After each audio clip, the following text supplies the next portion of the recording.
Tapos na ang vacation guys at wag nang magpakapiling na vacation pa. At ito nga guys, andito kami sa Clark, Pampanga. Ihatid namin si Habi papunta sa loob. So habang naglalakad nga kami guys papunta sa loob ng airport, parang ang bigat sa pakiramdam na aalis na naman siya ulit at maiiwan na naman kaming tatlo. Ang hirap-hirap sa dibdib, alam mo yun.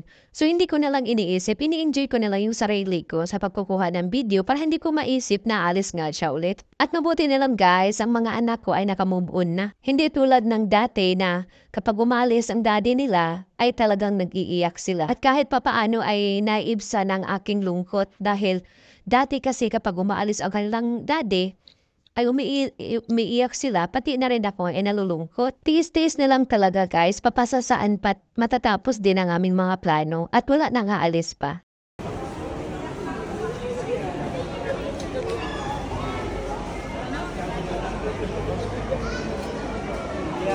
So habang kine-check ni Habi guys, kung pwede kaming pumasok sa loob, kasi nga, bawal pumasok sa loob ang mga maghahatid. So sinensure lang namin na kung pwede kaming pumasok sa loob.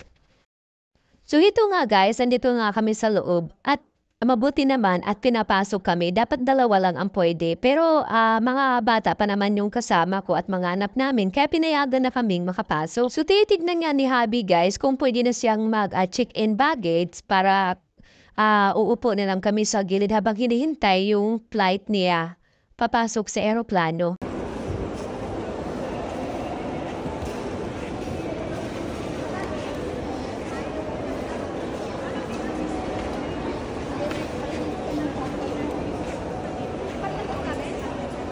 So itong pila na ito guys, yan yung flight papuntang Hong Kong. Parang gusto ko na rin pumunta ng Hong Kong at mamasyal lang no. Paglapad ng eroplano, baba ka lang saglit tapos uwi na agad. Ang yaman be! So, heto na lang muna ang ating video for today. See you sa aking next video, guys. Thanks for watching. Bye-bye. Happy New Year, everyone!